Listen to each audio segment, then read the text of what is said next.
field with getting a bunch of work done and keeping people healthy. And we did that, so that's a good thing. I don't think there was any major injury out there. We got quite a few situations done again today. We had to continue just to put the ball down and play football with everybody off to the side and all the communication, all the substitution, and relatively clean. It got sloppy later with some 2s and 3s, with some pre-snap penalties and things of that nature, but overall clean. We're getting better. Bunt. Trevino throw to third for a tag!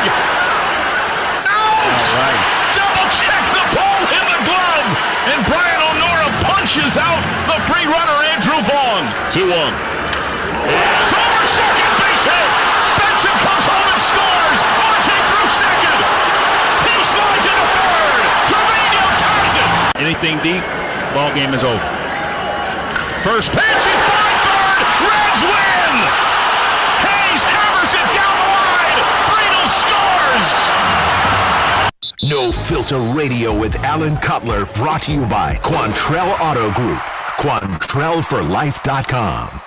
Good afternoon. I'm Alan Cutler. Honored and pleased to be with you with Jimmy in control.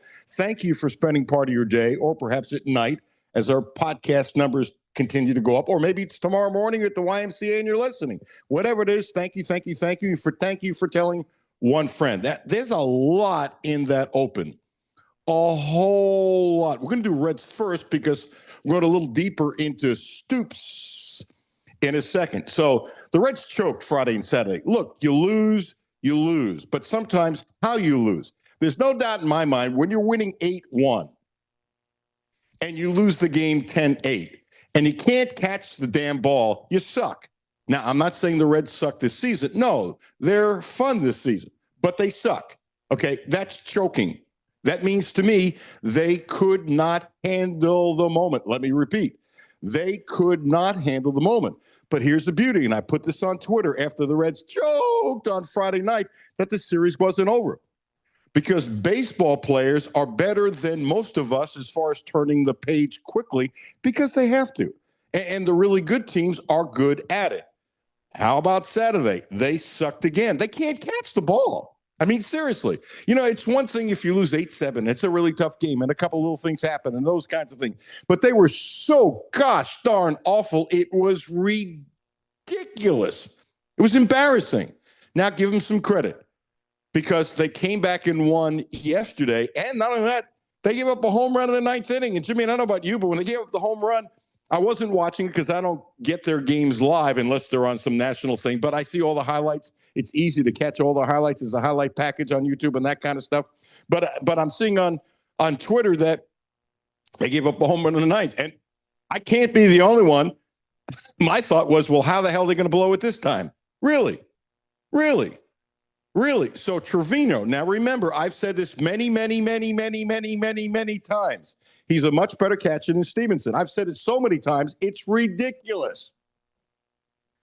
First of all, there are some guys on the team should see and watches it bat. He gets a base hit where he doesn't swing too hard. He hits a little line drive. That ties the game. And then he makes what Francona said was the best throw of the year. Jimmy, I don't know if you've seen it. I mean, I guess you probably did. That was spectacular, and I don't think that's good enough. Spectacular throwing a guy at third base. Spectacular. I love him as a catcher. And I remember there were people complaining and stuff. Oh, they signed a 3-year contract for $15 million total and stuff like that. And I came on my show and said that's cheap. That is cheap. He wants to be a manager. Now, by the way, he caught 11 innings and then had to turn around and play the next day. And his comment was, 30 years from now, I wish I could still do this. He is an amazing baseball player. I'm not putting him in the Hall of Fame, and I'm not saying he's an all-star. I'm telling you, when he was at the Yankees, I fell in love with him. Really. Tough, smart, great with pitchers. Hell of a defensive catcher. That throw, if you haven't seen it, go online and look at that throw. In a clutch situation, it was a freaking perfect throw. Now, this is something mentally for all kids out there, adults too. He was asked when he thought about throwing the ball to third base It's as good of a mental response as I have seen this year in baseball. I'm going to repeat. What I'm about to tell you was as good of a mental response as anything. And I look at crap all the time. I look at so much stuff. And I'm really into motivational things. He said, I thought about throwing the ball before the batter came to the plate. Now, I want you to think about that. He thought about throwing the ball before the batter came to the plate. He was so mentally in tune. He was so aware of the situation. He was so aware of his instincts. He was so aware of preparing himself for the moment if it happened. And it did. I mean, it's a perfect throw. I bet Ellie never thinks like that. And by the way, I'm not ripping him. He's not there. If you think I'm ripping on Ellie, Jazz Chisholm for the Yankees. He baffles me. He's got power. He's fast. You know, he's got he's got the it factor. He did one of the dumbest things I've seen in a long time. Base hit, center field. He's not looking. He doesn't look at the ball, and he stops at second base because he doesn't know where the ball is. You should never get out of Class A baseball without being taught to what? You're on first base. The ball's in front of you. Watch the ball as you're running. He didn't do it. And then he puts his hands up in the air like, I didn't know where the ball was. Are you kidding me? Sit his fanny down and have him talk to whoever is in charge with the Yankees with watching the ball and taking bases. He lost a base that way. It's one of the dumbest things I've seen all year. Now, it's the Yankees' fault that they allow this to happen. It's the Yankees' fault that they don't have a coach who says, the ball's in front of you. You can watch and run, okay? And you would have kept on going. It cost him a base. It wasn't just a base. It was incredibly stupid. Then you have Trevino, who is thinking about the possibility of throwing to third base before the batter took his first pitch. The dichotomy, the difference in those two players mentally is past humongous. I don't know what a better word than humongous is, but it's past humongous. Past. So the Reds won on Sunday, and I give them credit for turning it around. You could fold your whole season. You really can, losing 3 games if they lost the third game like they lost the first 2. I mean, and come on. And Ellie and Hayes, do they not talk to each other? They discombobulated. I just don't like Ellie as a shortstop. I've said it a million times. Love him as a player. Can't stand him as a shortstop. So the Reds win the Sunday game. Abbott was spectacular. And I keep on pushing Marte. What is he doing? He's up to 296 now at 500 at bats to be 25 home runs and 96 RBIs. Play him every day. They finally are. He's only 23. They might have a star. I didn't say superstar. They might have a star in the makings. I keep on pushing because I was so far ahead of where he was and other people. It's not even funny. And the more important part is I love it. And by the way, Zach Luttrell again pitched really well on Saturday. Oh, Abbott was spectacular. Really was. So there's your Red thing. There you go. Every pitch you can hear right here on 1300 AM, 92.5 FM. Got to get into Stoops quickly because of our first guest, which is coming up early. We're doing things a little different today. I'm shortening the monologue. Jake Pollincheck had a really good story in KSR. I mean, really good. And Jimmy, I'm going to throw one word at you. And you're going to look at me like I'm funny. You're going to look at me like I've lost my mind. I will bet you a soda pop. I don't drink soda pop. Why do I do that? A cup of coffee, as you're looking at me now on Zoom, that you will say I'm out of my mind. You ready? Ready. By the way, does the show ever happen that you don't think I'm out of my mind? Do I ever get a little grace from you? There might be one every now and then. Why did I give you the straight line? Man, it wasn't a great hanging curveball, but you just hit a double down the right field line. Okay. When I talk to Jake Pollincheck, and I don't want to do it now, I want to do it when I introduce him because it'll be a couple of minutes away. Doing it twice in a short time period just doesn't make any sense. Before you were born, there was Watergate. You do know what Watergate is, I'm sure. Yes. Okay.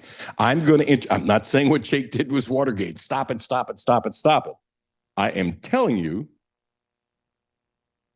the value of his story has a lot to do with Watergate. The concept that a lot of people don't like. Okay. Am I out of my mind? Well, I don't have any other context to it, so no, but I'm very intrigued now. Okay. Now I want to know what it is. Now, here's the thing. When we say goodbye to Jake, then Ben Roberts will join us at 12:30. Ben does a wonderful job covering UK. And then a dear old friend, Charlie Mack Alexander, who did play-by-play for many SEC schools, including Kentucky. And he's now singing in retirement because he's always been a singer. He's going to join us at 1 o'clock. We're going to go down the lane. And then Oakley Watkins, LCA coach, as they have that campus big football extravaganza at LCA on Friday. We'll give a nice plug to that. We'll talk about LCA. And here's a guy who's waited for his turn respectfully to become the LCA coach, and I bet he does a hell of a job. Okay, Watergate, you got that in your head, right? Got it. Okay. I want to do this. We have a couple minutes before I'm going to take an early break, Jimmy, and then we're going to get Jacob on the line. I was going to lead with this, and now it's already 12:12. I shouldn't just start talking about the Reds because as much as I love baseball, boom. And you saw the Trevino analogy, didn't you? Yeah. About here's a guy who thought about having to possibly make that throw before the batter comes up, and Ellie, who just everything is instincts instead of thinking. All right. So Stoops didn't say a lot after the second scrimmage on the weekend. Okay. He just didn't say a lot. Now, he's always going to get asked about the quarterbacks, especially when you have two quarterbacks that everybody's talking about, Zach and Cutler. Okay, so one of the questions was, clip number 3, Jimmy, what'd you think about how the quarterbacks played? I felt like they played good. I thought, Cutler was very efficient early in particular. He had some really nice drives and, put some things together, got the ball in the end zone, so that was really good to see. Okay, I'm going to dissect this and hear me out carefully here. There are some that are saying that Cutler is outplaying Zach Calzada. Truth? I got no idea. Truth? I think some people are saying that, might know what they're talking about, and they might be biased. I'm telling you, I don't know. I'm telling you, most people who are saying this, they don't know either. I'm doing it that way on purpose, not to rip another radio show on somebody else. Aren't I being nice today? Neither here nor there. And I don't give a crap about that last part. This is what I care about. You can't fool players. Jimmy, you played the game. You played football. I know this, and it's not because, and I've said it, I'm a little biased towards Cutler. He's a local kid. His dad's done the show. He's a great kid. LCA. Paul Honing Award winner. Apparently, he's playing really well. I have no clue if he's playing better than Zach Calzada. I had no idea. I stand by this for my entire career. If Carter Bowley is playing better, again, I'm telling you I don't know, and they don't start him, shame on Mark Stoops. Shame on Mark Stoops. Shame on Mark Stoops. Shame on Mark Stoops. Shame on Mark Stoops. If Cutler is playing better, shame on Mark Stoops. Because then you're being a hypocrite. What do you say? Hey, the best man's going to win. What do you say? We're going to put the best. I don't give a crap what Zach is making, and I don't give a crap what Cutler is making. They're both making a lot of money. Who's doing more? I guess Zach. Do I know? I have no idea. This thing, well, you know what? We'll start with Zach and maybe Cutler will come in. Well, how often they put a second quarterback in? Oh, we'll have a series in the second quarter. You get one series. You can't get involved in the game that way as well. And by the way, if Zach is the best quarterback, play him. This is not me saying I want Cutler to play if he doesn't deserve to play. That's BS. Don't believe in it. Don't like that. You cannot fool the players on the team. The players on the team know who's playing best. You can't fool them. If Cutler is playing better, he needs to take the first snap. And if he's not, Zach should take the first snap. And by the way, I wouldn't care if it was tailback. I wouldn't care if it's defensive end. but especially quarterback. And here's the thing. If they were equal, I want you to think about this. It's one of my favorite terms. Who has more room for growth? Cutter, in all probability. Now, is it possible that Zach could then blossom onto another level? Absolutely. And if he gets to start, I hope he does. But I'm sorry. Whoever is the best quarterback starts, period. That's it. And I hope that's what Mark Stoops does. I'm not convinced of it, but I don't know. And by the way, my comment about Stoops would be the same thing if it was Nick Saban, seriously. It would be the same thing if it was Bill Parcells, seriously. It'd be the same thing if it was the late, great Paul Brown, seriously. The best player should play. Jimmy, you disagree with a word I said. No, but that's going to be something to see if whoever the starter is, say it's Zach Calzada to start, if he's a little slow to start. I'm curious what the temperature of the water will be. But like you said, if they're promising this, we need to trust the coaches that whoever's winning the actual battle in camp. And it sounds like from what the other players, because like you said, you can't fool the players. The players have been very positive about Zach Calzada, all the guys on offense. So I don't know if that's just them reaffirming who they know the starter is or just genuinely that's who's been impressive.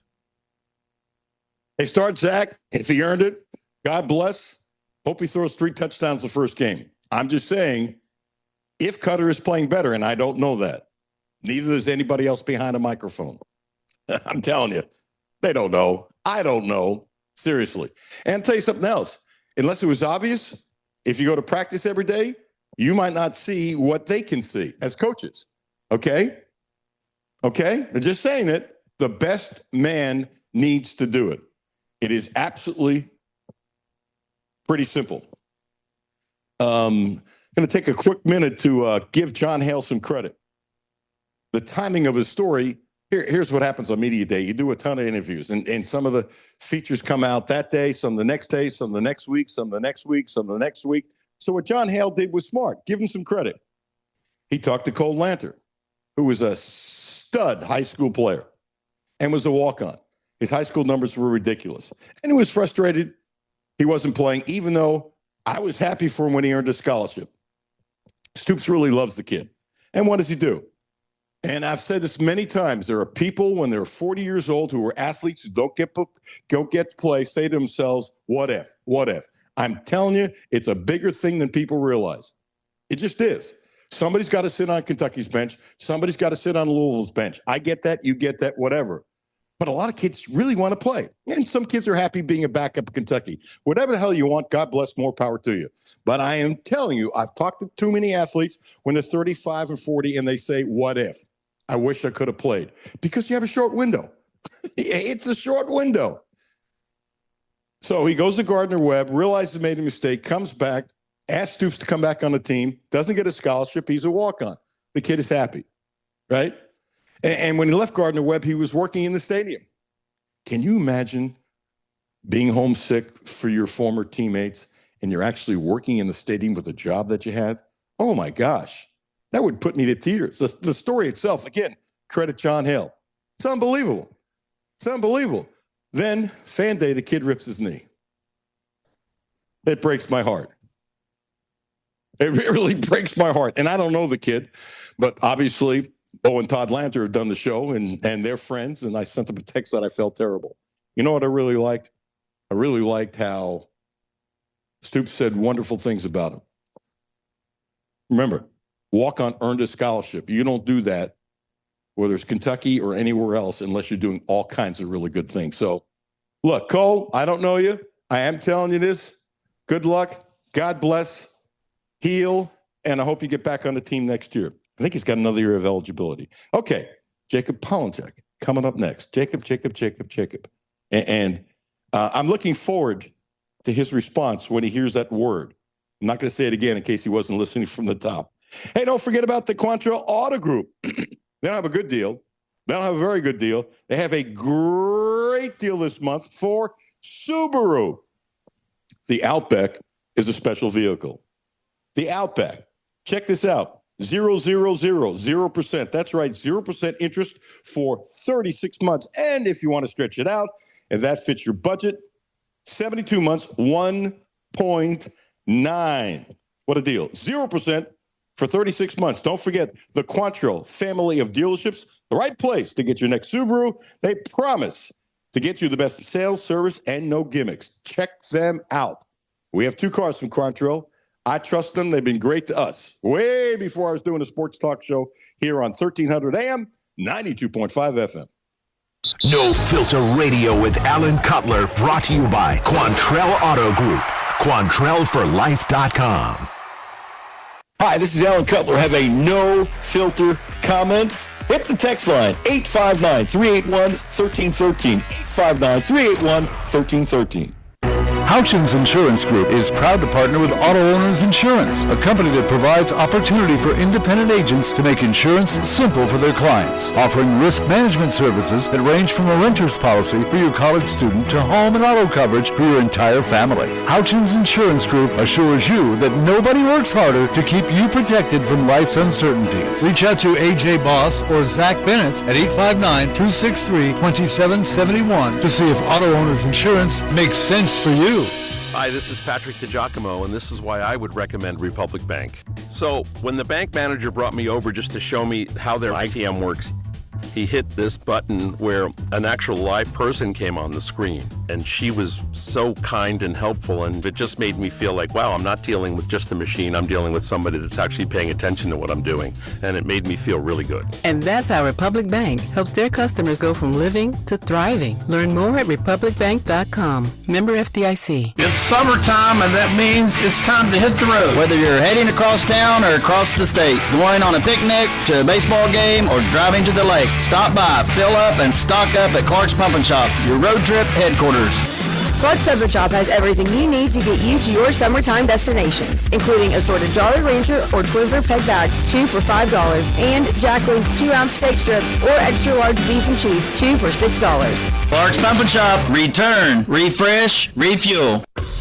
Back to No Filter Radio with Alan Cutler. Podcasts on Apple, Spotify, and Google, Monday through Friday. Welcome back. Alan Cutler, 1300 AM, 92.5 FM. Before I introduce Jacob properly, what ticked me off yesterday on social media, and I'm not reacting to that, I'm really reacting because I know some people think like this. And you're reacting like that's fine. God bless, whatever you think is fine. But you've never been a reporter, 99% of the people listening. You haven't. You have no clue. I can't tell you how many times when I was doing TV early on when I got here, because people trusted me, they would tell me something, and I couldn't use their name. I gave my word. 1, I will not go back on my word. Will not. And 2, guess what?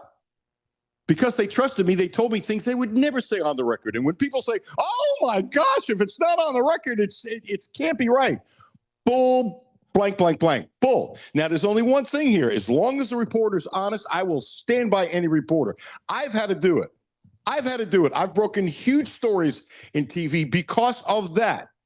As a matter of fact, there are a couple stories when I did my book, Cut to the Chase. I'm sitting on my kitchen table about right over there with Dr. John Wong, who I'm dear friends with, and I wouldn't tell him who the source was. I just wouldn't. And some of the stuff goes back to, I'm just not going to do it. Okay? So those of you ripping Jacob, that's not the main reason. The second thing, I really like your story. Your story is terrific, and I can't believe you got the story. So congratulations to you. So here's the deal. There's no Watergate without sources. Where the hell is Watergate? Richard Nixon would have been impeached. So you people out there that think if you're just doing sources said, you can't do it, it's not legitimate, you can kiss my you-know-what. Seriously, you have no idea what you're talking about, and your IQ might be higher than me, and that's fine. But I know what I do for a living. I've done this for like 50 years. Please don't insult. I'm sweating. I'm so ticked off. The people that were ripping you, Jacob, ticked me off. Where's Watergate without sources? Where is it? There is no Watergate. Now, what I can't stand, there are some people who make crap up and do a story, and they should be fired, and they should not be allowed in the media for at least 50 years, if not longer. And on that note, Jacob, I hope I pronounced your name right. Polachek, right? Polachek, that's right. Polachek on KSR. Give yourself a great plug. Talk a little louder. Give yourself a great plug. Yeah. I'm writing for KSR Plus and for our premium site over at KSR, talking to basketball coaches, football, mainly basketball right now. And Yeah, it's this story was a big one. And like you said, I could have talked to a lot of these coaches on record, but I don't think they would have said some of the things that they did knowing that they were anonymous. First of all, congratulations getting them to talk off the record that they trusted you. And I mean this is no disrespect. You're young. You haven't been doing it for 20 years. You haven't been around, so people see your faces and get to know your first name, because you've been around and stuff like that. I'm sure working for KSR helped. There's no question about it. But you got guys that trust you. So tell us the main emphasis of the story about how other coaches thought about the money Kentucky spent and the little pressure they put on Kentucky. Yeah, the two biggest things that the two big takeaways I got from talking to coaches was one, it wasn't really shade about Kentucky spending this much money. It's more just, hey, we all know that they're spending about as much money as anyone in the country, if not more. So that comes with high expectations. That means you're coming in as a national title contender, and if you fall short of that, people are going to look and where'd that money go if you aren't going to be a national title contender. So that's really what that quote that blew up was about how if you're paying all this money, you need guys to perform. And then there was also just guys talked about how they're bringing in a team that's more focused on physicality rather than, I guess, skill was the word that was used. Just kind of compensating for last year when maybe physicality was an issue come SEC play. Were you surprised you got so many coaches to talk to you off the record without using their name but giving you information?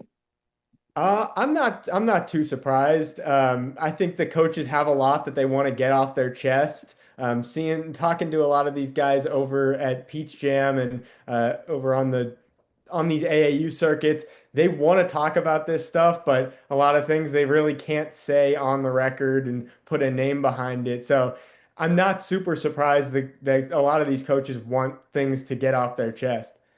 I would also say, see if you agree, that they know much more than I do. I'm going to guess you too, but I'm not speaking for you. Since some of these schools have competed for the same players, or they hear stuff from the grapevine, they have more knowledge of what Kentucky might be spending than I do and you do. Would you agree with that? I would completely agree with that. A lot of players that Kentucky got, other SEC teams were going after them. They played for other SEC teams in a couple cases. So they know what these guys' values are and what they have a very close estimate, I would assume, of what they're getting paid at Kentucky. I have to ask you, have any idea what Kentucky's spending this year for the basketball team? I don't, but I would say it's top 2 or 3 in the entire country. Do you think it's 20 million, or you think that story was bogus? I don't think it's 20 million, but I would guess that it's more than 10. So somewhere in that 10 to 20 range, which it's a big range, but I don't think it hit 20 million. That's a pretty high number. So you're going to tell your mom and dad that you did this local sports talk show? Well, it's actually across the country. We have people listening in many states, and which is a blessing and all that kind of stuff. That there was an analogy to Watergate to you. You're going to tell them that, and they're going to go, "What are you talking about?"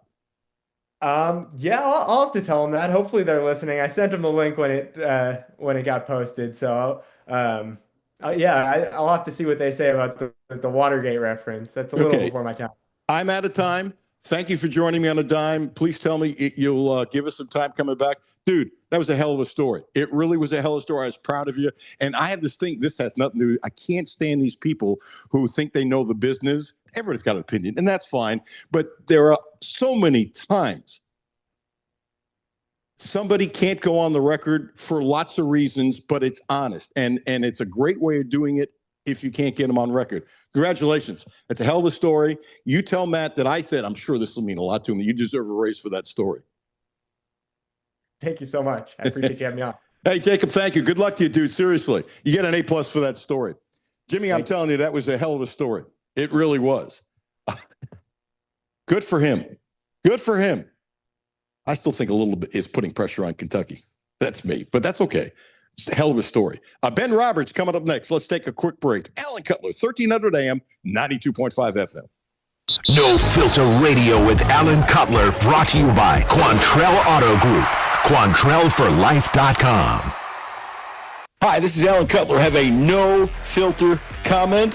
Hit the text line, 859-381-1313, 859-381-1313. Hi, this is Alan Cutler. The Quantrill Auto Group has a great deal for this month. Subaru. The Outback is special, so check this out. 0%. That's right, 0% interest for 36 months. And if you want to spread it out to 72 months, 1.9%. What a deal. 0% interest for 36 months. Don't forget, the Quattro family of dealerships is the right place to get your next Subaru, and they promise you the best in sales, service, and no gimmicks. Houchins Insurance Group is proud to partner with Auto Owners Insurance, a company that provides opportunity for independent agents to make insurance simple for their clients, offering risk management services that range from a renter's policy for your college student to home and auto coverage for your entire family. Houchins Insurance Group assures you that nobody works harder to keep you protected from life's uncertainties. Reach out to AJ Boss or Zach Bennett at 859-263-2771 to see if Auto Owners Insurance makes sense for you.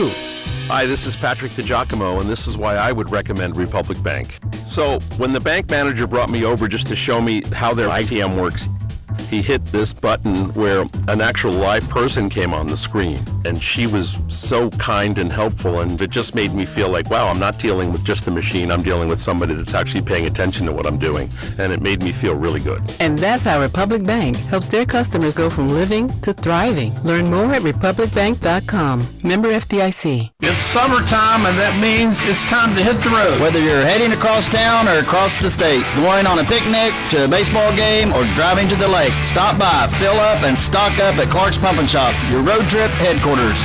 Clark's Pump and Shop has everything you need to get you to your summertime destination, including assorted Jolly Rancher or Twizzler peg bags, 2 for $5, and Jack Link's 2-ounce steak strip or extra large beef and cheese, 2 for $6. Clark's Pump and Shop, return, refresh, refuel. Back to No Filter Radio with Alan Cutler. Podcasts on Apple, Spotify, and Google, Monday through Friday. Welcome back. Alan Cutler, 1300 AM, 92.5 FM. It isn't every day that I have to apologize to start a little conversation. Right now, I can still blame it on my eye. But hopefully, in a couple weeks, I can't use my eye as an excuse. That'd be a blessing. Butt dial Ben. I don't know what time was last night. I felt awful. I'm trying to copy his email to send it to Jimmy, and I tried to do it the night before because Jimmy only's doing about 50 things in the morning. It's crazy how many things I have to do.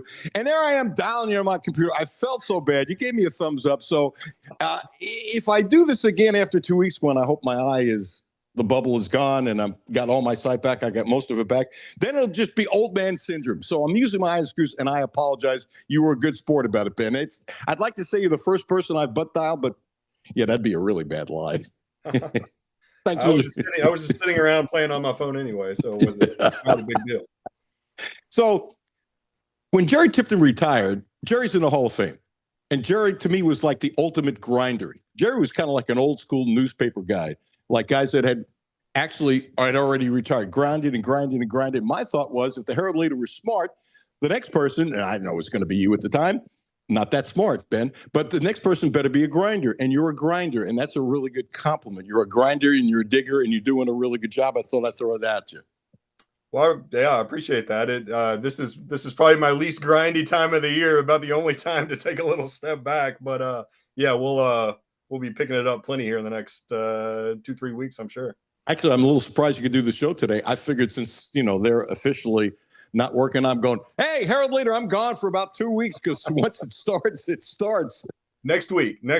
Okay. I'll be gone. Yeah. Turn your phone off, and if I text you, which I won't, do not answer, because it's probably butt dial anyway. So with all the conversations that you're able to have this summer, as the basketball team was really good in allowing everybody to hear these kids talk and stuff like that, and the little peaks and the people you talk to, what was your sense before these summer workouts, and what is your sense now, and has it changed? Has it gotten better? Has it gotten worse?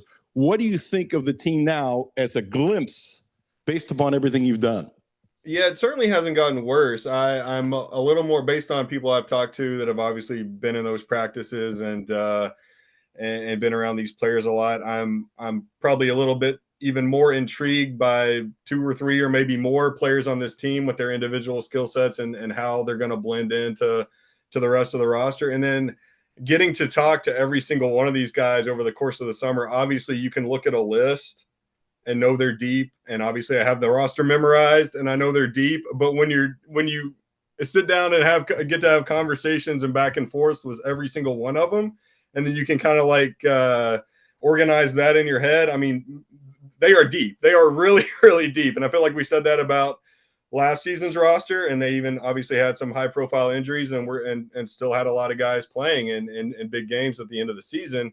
But this team is, I mean, they've got some really good players that I think they're going to have some trouble getting meaningful minutes for, especially down the stretch. Yeah, I think massaging minutes, if that's the number one problem, it means nobody got hurt, which is a blessing. But if massaging minutes is his biggest problem, and I think it can be, so do you, and we'll see.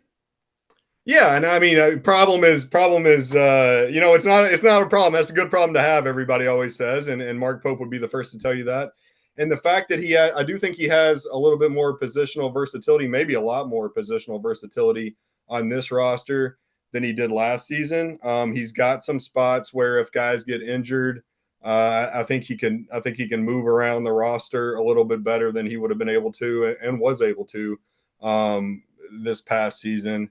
But yeah, I mean, yeah, if you're rolling into February, March, and all these dudes are healthy, that's a really good problem for Mark Pope to have. And I think based on matchups that you see in the SEC, and then you see once you get into the postseason, you might see some guys playing, 28 minutes against this team, and then maybe they're playing 14 the next Wednesday against another SEC team without being in the doghouse or anything like that. Just a matter of this guy works better against this opposing lineup. And Robert's Herald leader, kind enough to join us for a couple minutes. Not to dive into last season, but, you got 2 broken bones and a bad shoulder on 3 high-profile players. And I'm not saying I thought they win the national championships because that never entered my mind, which if they did, what do I know? But I really will always believe without 2 broken bones and a bad shoulder, they might have gotten farther. And when you think about slapping that roster together, it's crazy. I thought how good they were. Did they have some holes? Did they lose some games that you questioned? Yeah, but 8 times beating top 15 teams, never been done before. I really think that team is better than given credit for because people look at the injuries and go, rah, rah, rah, rah, rah. You agree? Yeah. I mean, I think the way the transition from the Cal to the Pope era, I think that team will always be a pretty beloved team, especially if Pope goes on to have greater success and makes Final Fours and possibly wins a national championship. I think that team will be seen as kind of a foundational roster that whatever comes next was built on. But yes, I mean, you not only had those three crucial injuries, but obviously it was your 1, 2, and 3 point guard. Jax wasn't a point guard, but when Kerr and Lamont went down, he was the de facto point guard. He was their number 1 option at that position. So, yeah, I mean, Lamont was not anywhere close to 100% by the time NCAA tournament rolled around. It would have been, Kerr hadn't really found it yet by the time he got hurt, but it would have been really interesting. He would have gotten it eventually, especially offensively, and it would have been really fun to watch him play in that offense once it really clicked for him. And then Jax, I think people still forget and forgot at the time just how hot he was as a 3-point shooter when he suffered the initial injury. I mean, you go back and look at those stats, it was not just percentage-wise, it was just an insane volume that he was taking in the 6, 7, 8 games before he got hurt. And you have a player like that in the NCAA tournament. I mean, we kind of saw it with what Kobe Brea did against Illinois, but you got a team like you got a player like the way Jackson Robinson was playing leading up to that injury. He can win you 1 or 2 NCAA tournament games basically on his own if he's playing like that in March. You know what baffles me? So we agree the last 5 games he played before he got hurt were the best 5 games of the year. And it looked like, you never know, he could have slumped, but it looked like he was starting a crescendo. Yeah. So the NBA is supposed – look, I'm not saying he should have been a lotto pick or a first rounder or anything like that, but the NBA, their job is to look forward. And I really didn't think that would cause him – not to get drafted, middle second round, something like that, because that 5-game stretch seemed to be as good, if not better, than he did at BYU. He's a year older, but you know what? You can play when you're 35 in the NBA.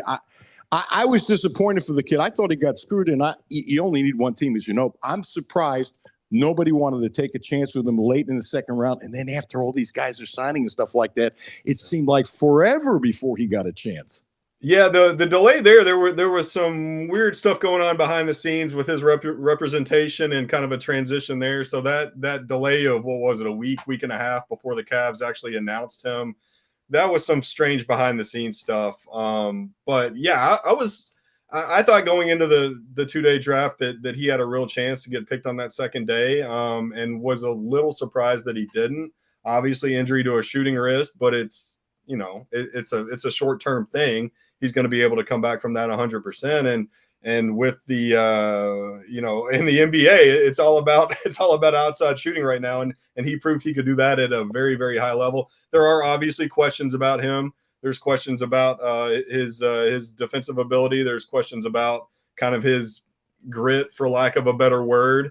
And with an injury like that, I think there's always going to be questions about how you hold up over an 82 game season. But he's going to get a shot. He got a little shot in the summer league with the Cavs.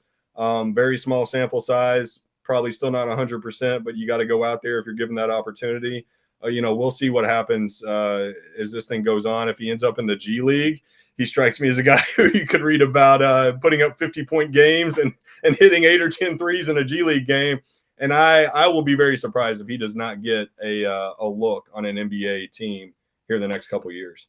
Me too. I think he's going to have to go through the G League. Not that there's anything wrong with that. A couple things from Pope with his conversation with Norlanger. Some of his openness really surprised me. I mean, I love it. So everybody knows that Noah, when he came here, was like, a chicken without his head. He's going around. Oh my gosh, I'm actually walking on the court. I'm not being disrespectful. It's just like, oh my gosh, this is really here. I'm really here. I have no idea what to do, how I should act. I mean, he was totally lost, which is fine. But the way Pope described it, he used the word disaster for Noah when he showed up. And now, 1 year later, he's counseling and helping some of the new players how to do things. The dichotomy from totally lost to now being a leader, it's a beautiful metamorphosis. But the fact that he would call him a disaster, when I heard it, I just started laughing. Okay, we all kind of knew it, but he's so open and honest because he had a positive outcome. Otherwise, I don't think he ever would have done that, and I'm sure you agree with that. But the fact that he admits how bad he was and now how good he was and how a human being can change in a year, it's really kind of a beautiful thing. Yeah, I think, well, first of all, I think there were a lot of disasters around this time last year. I think obviously everybody was. That's a good way of putting it. Everybody but Jax was new to the whole Pope system. And as Kentucky fans got to know, Pope has his own way of speaking about basketball, where even if you've been around the game your entire life, which obviously all those players had, and even if you know after it's explained to you the concepts he's talking about, the way he says it right off the bat, you're like, I talked to a lot of players and they were kind of looking around at each other like, what is he talking about? And then they would either go talk to Jax or they talk to Fieger, or Pope would explain it more. And then they'd be like, oh yeah, I know what he's talking about. I can do that. We can work on that. But yeah, the beginning of summer camp last year, I think there was a lot of confusion all the way around, not just a whole new style of play, but just a new way of talking about it. And then, yeah, one takeaway from him using the word disaster, you got to have a great relationship with the kid if you're going to talk like that on a national podcast. And he's done that before with different guys. He did it some with Jackson Robinson, obviously coaching him for 3 years. He did it with a few guys over the course of last season. And I think that just goes to show the type of relationship builder that he is. I think a lot of coaches would, either be afraid to say a word like that about a kid, or if they don't really care about how the kid's going to take it, might be just over the top and be fine saying it. But Pope says it in a way where, he knows Trent Noah's probably going to hear that, and Trent Noah's not going to care that he used that word to describe him, especially when, as you said, you kind of spin it as a positive more in the long term and in the present. I'm going to guess Trent laughed. So yeah. Tell me if this is going too strong. When you go to play for Mark Pope, and you're a smart basketball player, okay, you're taking a really smart basketball player, and he's sprouting out, these things that you're saying, what did he say? Is it too strong to say in an odd way? It's almost like learning a new language, even though you think you've been speaking the language for most of your life. Does that make sense? It's absolutely that. I mean, I remember talking to Andrew Carr about this probably around this time last year, probably during summer camp, and then also when the season started. And Andrew's incredibly intelligent basketball player, and had kind of the same reactions. Talking to Jalen Lowe this summer, obviously, I mean, Jalen Lowe's the son of a coach. He was born with a basketball in his hand and lived in a gym as a kid, and he knows everything. And it was the same deal where he hears these things from Pope, and he doesn't really know what Pope's saying, but then once he realizes the meat of it, he knows exactly what he's talking about. And then talking to Jax over the course of last year, he would just kind of chuckle because he went through the same thing 2 years previous, where he didn't know any of this stuff, and now he's kind of the expert having to explain it to people. But yeah, he was kind of one of the ones who said, like, you listen to Pope at the beginning of the summer last year, and then he'd look around at his teammates and they're like, what is this guy talking about? But he was one of the ones that, probably the only one who already knew it. Not that Pope needs a suggestion from me. Certainly not, right? But would it make sense to be progressive that somebody inside, I know you'd love to do it, right? Because it'd be you're inside and you hear what's going on, put together like what I would call, and I started doing it last year and I don't think I saved it. There were 7 or 8 things he said. It was kind of like, I've only been doing this for 1,000 years. And I'm going, what does that mean? And so I had about 7 or 8 or 10, whatever the heck it was. And then I stopped doing it. And because you would hear things at press conferences going, huh? Is it this or this? I'm not sure. And I'm imagining, but somebody should put together all his expressions, colloquialisms, and that kind of stuff, and literally hand it to new players, because that would actually ease the transition. And even though you look at it, might read it and all that kind of stuff, still, when you hear it, you'd probably still be asking a veteran player, what does it mean? But shouldn't they put together a Pope dictionary? And by the way, they could sell it. That you could absolutely sell it. You could raise money for charity. I mean, it's not like it's going to be 100 pages long, but you could put a little something together and raise some money for charity. So tell me how stupid my idea is. No, yeah. Actually, the literal phrase Pope Dictionary was on my to-do list last year, and I had started compiling it to sell it in newspapers, not to give it to players. But yes, no, I just kind of ran out of time with that by the end of the season. But yeah, over the course of the season, yeah, I'd hear something, or I'd ask him something, or somebody else would ask him something. He'd throw out this phrase, and after the press conference, I'd be like texting people around the program, like, what does this exactly mean? And like some of them didn't even know, or didn't even in the context of how he was saying it. And there were a couple of times where I really wanted his take on it, and I would ask him at a press conference. There was one, I don't even remember what the phrase was. There was one I asked about in particular, and he gave like a 6-minute answer, just breaking down this. I think everybody, half the people might have fallen asleep that were listening to him, but he went all over the place giving this answer about what this one simple phrase meant. And he wasn't doing like some coaches that you have been around who will filibuster on purpose for the sake of, so forget it. He was really being that thoughtful. And it was very helpful. You had to go back, you listened to it, but then you had to go back and transcribe it and read it maybe once or twice before you knew exactly what he was getting at. But yeah, it was helpful. And he has been really good in those settings about being forthcoming and being direct. And like you said, not filibustering when you, especially around the basketball question. Yeah, the former coach, I'm not ripping, but he would filibuster for the sake of and not answer the question and saying, okay, that's 5 minutes to listen to the press conference. I was sitting there with the guys. That's not Pope. He's just out, somewhere in the ozone, and he's too smart for me, and I get that, and I'm very comfortable with that. It is what it is. Do you remember which assistant coach, I think, put on Twitter or something, or there was a story, maybe you did it.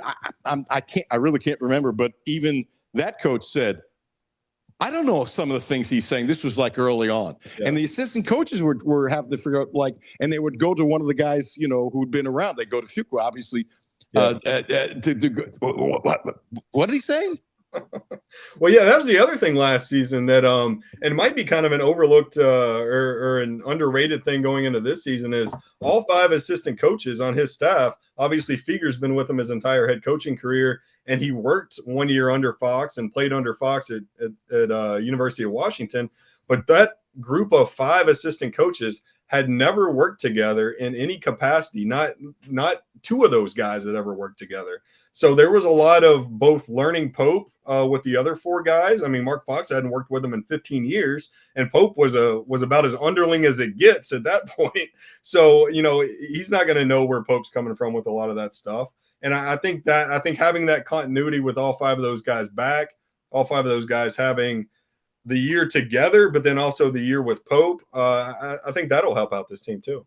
Yeah, Figure is a wonderful assistant coach. I wonder when he signed up, and I don't know, just guessing, but after a year or two, you think he would get his own program because he's been with Mark forever. He's really smart. He's a very attractive hire. I don't know if he got calls this year or not. It's still to get to the Final Four, win the national championship. His phone, I don't know about bringing off the hook, but I bet it rings off. But he's got a really good staff.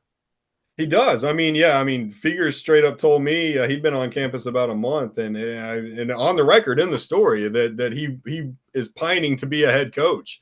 But I think once you get to this level, you're Kentucky assistant coach, and you're getting paid $500,000-$600,000 a year, and everything's going well, and that's going to be guaranteed as long as Pope's here. It is going to take the right job. I think you're not going to jump for just any D1 job.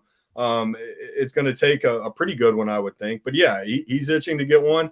Alvin Brooks, one of the top assistants in the country for the last decade, and just an unbelievable. Everybody talks about his recruiting, but you talk to those Baylor guys that he coached, and you talk to guys off last season's team. They just really praise him as not only a coach on the court instructionally, but a guy, kind of like an uncle figure who. Is just somebody they can really rely on, just with whatever they need, life advice, any of that. He's going to be one. Jason Hart was the G League Ignite head coach, coaching future NBA lottery picks. Mark Fox is still a relatively young guy. He could get in it. And then Mikal McLean is in his mid-30s. And I talked to Kelvin Sampson at length, who kind of helped start his coaching career. I guess last fall, and talking to Pope, they think he's going to be a head coach when he's still in his 30s at a D1 level. I could see that. I'm rarely surprised, and I'm really curious about you, and then I'm setting you up for something, Ben Roberts of Lexington Herald later. I'm really surprised at anything he says at this point. Plus, I was fortunate enough to cover him. I interviewed him a gazillion times and stuff like that. So I'm really surprised. Are you at the point you're rarely surprised too, which is what I'm guessing, and I'm setting you up?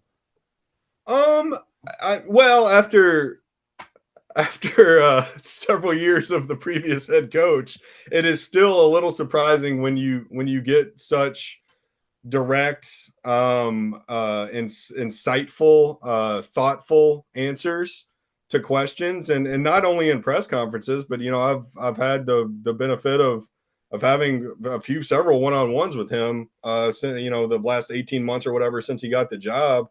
And in those settings, he's just really, really good, just breaking stuff down. And when you can get a little back and forth on a subject, which you can't really do in a press conference setting, it's really interesting to see kind of where he's coming from and where he's going with his mind. And it is still a little surprising to me when you can have those conversations and get the. I won't say the answers you're looking for. You're just looking for an answer, and he gives you something that maybe you haven't thought about or really considered until he starts talking. This is the one that really shocked me. Okay, he loves the transfer portal, and wish it would be for like 5 days. You talk about speed dating. Oh my gosh. Come on, I read a ton of stuff. Ben, you read tons and tons of stuff. Have you heard a coach who says they really like the transfer portal? When he said that with Norlinger on his podcast, I literally, my feet were up. I'm drinking a cup of coffee, whatever. It's not like I fell off my chair, which I could do anyway with my clumsiness. But I literally had to rewind it. He said, "What?" I think he likes the beginning of those relationships. I think he likes, especially the guys that he ends up getting. I did a story right before the NCAA tournament last year on Amari Williams, and I talked to Amari one-on-one. And then I talked to Pope in his office, I think the same day, kind of giving the background of how that entire recruitment went. And you could tell just the energy that he brought to talking about that conversation, how genuine it was, that the building those relationships, and especially with guys that, he'd never met Amari Williams. He didn't recruit Amari Williams when he was a recruit out of England, when he was the head coach at BYU. He didn't know him. He just saw his skill set, and his assistant coaches liked him, and they got to meet him a little bit and thought, hey, this might be a good fit from a personality and a player perspective. And just walking along the steps of getting Amari Williams from recruit to Kentucky commitment to, all SEC caliber center. Obviously he knows where he is. The winning is the most important thing. The banners are the most important thing. But I think he's somebody who really, really values those relationships and the lifespan of those relationships. And I think the best example of that's actually Jackson Robinson. We wrote a lot about Jackson's background and where he was in his head when he got to BYU, his third school in 3 years, and how he grew as a person from that first year at BYU to the last year at Kentucky. And I think stuff like that is the kind of thing that Mark Pope is really proud about when he gets to the end of a player's career. If you have a question mark going into whatever the next step is, getting together and games and all that kind of stuff, as things will just play out, and the question might be answered quickly, might not, whatever. Just curious, Ben. It's all positive, but if you have a question mark, it would be for the season's team. Yep. I think Jalen Lowe is going to be really good. I think he's going to be a lot better than his stats indicate. If you're looking at stats and you're saying, hey, this is a Kentucky starting point guard and they're a real Final Four contender, they don't really match up. But if you watch his game and watch the way he plays, and then think about the way that will transition into not only Pope's offense, but the guys that he's put all around Jalen Lowe, I think he could be a possible star at Kentucky this season. I do have some questions about what happens at the point guard position if there's an injury, if Jalen Lowe's in foul trouble, if he fouls out at the end of a crucial game. You got Denzel Aberdeen. He showed a small sample size at Florida in kind of a starter's minutes type role, but he was more of a role player. He's going to have to step up and I think maybe be a little bit more than that this season. He's talked about, Colin Chandler, Otega Owe, Jasper Johnson all having the ability to run the one. That's a little bit of a question mark for me. Doing that against an Alabama or an Auburn or a Tennessee or all these other teams they're going to face. And then the other one is, and this is one I think might get settled early, is the three-point shooting. I think they have a ton of shooting on this team. I think they have a ton of upside on this team. Very high ceilings with a lot of players. But when you're talking about Cam Williams as your leading three-point shooter from the previous college season, hitting, I think, 63 threes. I mean, it's not where they were with Kobe Brea and Jackson Robinson and a healthy Kirk Kriisa and some of these other guys. Yes, they have a lot of dudes who can shoot threes, a lot of guys who I think can make threes, but I think we're going to have to see more of that in a larger sample size against the Louisvilles and the Michigan States and the Carolinas and the big teams on the early portion of the schedule. Ben, you do a hell of a job. Give yourself a great plug. Thank you for joining us. Give yourself a plug first. And if I butt dial you next week, please don't even respond. I'm just being an idiot. Yeah, I mean, obviously all of our stuff's on Kentucky.com, Herald Leader in the print edition. And then we have a Friday. Right now it's a Friday newsletter. We do a newsletter about once a week in the summer, but during the season you get it about 3, 4, maybe 5 times on the big SEC weeks.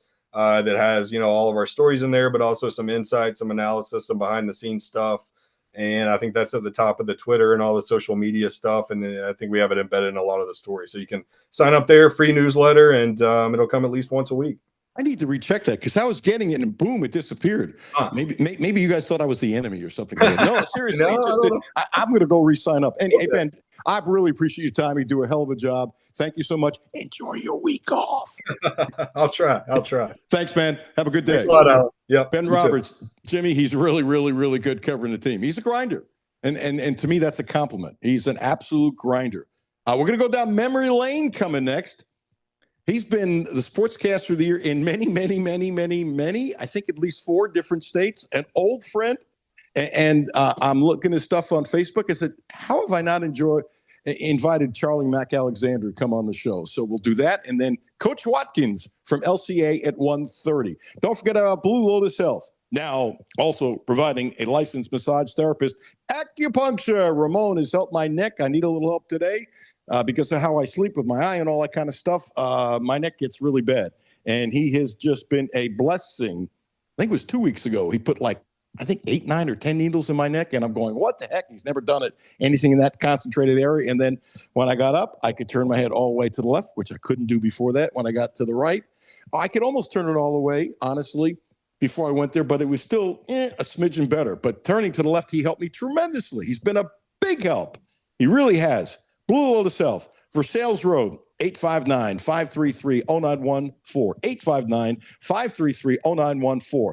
Charlie Mack Alexander coming up next. Alan Cutler, 1300 AM, 92.5 FM. No Filter Radio with Alan Cutler, brought to you by Quantrell Auto Group. QuantrellForLife.com. Hi, this is Alan Cutler. Have a no filter comment? Hit the text line, 859-381-1313. 859-381-1313. It's summertime, and that means it's time to hit the road. Whether you're heading across town or across the state, going on a picnic, to a baseball game, or driving to the lake, stop by, fill up, and stock up at Clark's Pump and Shop, your road trip headquarters. Clark's Pump and Shop has everything you need to get you to your summertime destination, including assorted Milky Way, Snickers, or Twix share-sized candy bars, 2 for $4, and Combo's 5-ounce bags, 2 for $5. Clark's Pump and Shop. Return, refresh, refuel. Hi, this is Alan Cutler. The Quantrell Auto Group has a great deal for this month. Subaru. The Outback is special, so check this out. 0%. That's right, 0% interest for 36 months. And if you want to spread it out to 72 months, 1.9%. What a deal. 0% interest for 36 months. Don't forget, the Quantrell family of dealerships is the right place to get your next Subaru, and they promise you the best in sales.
Welcome back. Alan Cutler, 1300 AM, 92.5 FM. We were scheduled to have Charlie Mack Alexander at now 1 o'clock. We can't reach Charlie. Jimmy, this is almost not ever happened to us, just like a couple times. So Coach Watkins, who is going to join us at 1:30, Dan Kett is trying to get him right now. So we'll see. And until then, Sports Talk continues with Alan Cutler. Let's go back to Stoops. Jimmy, get clip 2. They had the scrimmage on Saturday. And, he opened it up, his post-game remarks, by basically saying, hey, you get to this point in camp and there aren't any serious injuries, that kind of stuff, normal bunch of bruises. So that's a blessing. And it is. And then the other thing we talked about in the monologue, how he said he thought the quarterbacks played well, but the only quarterback he named was Cutler. And I go by this. If Zach is the better quarterback, God bless, start him. Some people are saying Cutler has outplayed him. I have no idea. I wonder if some of the people saying that have any idea or they're guessing. Don't know. All I know is this. Whoever is the best quarterback in camp, I don't care if it's Zach. I don't care if it's Cutler. Whoever it is, they should be the starting quarterback. So I just believe that because I think you're not being honest when you tell everybody it's competition. You know, the best man wins. Well, okay, the best man has to win. You can lose your whole team with something like that. So Coach Watkins will be joining us, Jimmy, in just a second. Let's go to clip number 2 and what Stoops thought about the second scrimmage overall. Cleaner football, just a little cleaner. Defensively, I thought some guys really stepped up and made some plays and stalled a few drives where we had some very promising things going. Defensively stepped up. So just clean, just good ball. I mean, I'll know more. I watched the film. So. Tackling looked better today, Mark? It was better. Yeah. And that was a problem in the first scrimmage, tackling. Okay, and it's difficult to do because they're not taking him hard to the ground. They're not hurting your teammates and stuff like that. So that's an issue for everybody this time of year. But there's a certain way with wrapping up and being more aggressive and taking the physical pounding and that kind of stuff. You don't want to wear the guy out. It's a fine line. Every program goes through it. And so I'm not that concerned about it. It sounds like a normal soundbite. We will play clip number 4. And there's only 4 clips from Stoops. He did a shorter press conference, and he didn't say a ton. And that's okay. He was better early on, but anyway, clip number 4 is about the big key for Stoops, one of the big keys in any year for him, running the ball. I feel better about our run game. I think when we put it all together, I'm looking forward to that, with everybody healthy and everybody in there. But in scrimmages like this, we don't have that many opportunities where it's completely live, and so sometimes you want to work on certain things. So we still have a couple weeks to put it all together. Couple weeks to put it all together. Okay, we're doing a little shuffling here. Honored and pleased. I think he's driving. Coach Oakley Watkins, LCA head coach. Kind enough to join us. We'll chat a little bit about the season. And 1, thank you for joining us. 2, congrats on being the head coach moving on up with Doug Charles retiring with an unbelievable record of 65-15. He did a great job at LCA. Tell us about your big event Friday night. Tickets are still available. Yes, sir. We are hosting our 3rd annual E-Campus Bowl Friday night, $10 tickets for 2 games. South Warren, who's a perennial power, will play Bryan Station, the 5:30 slot.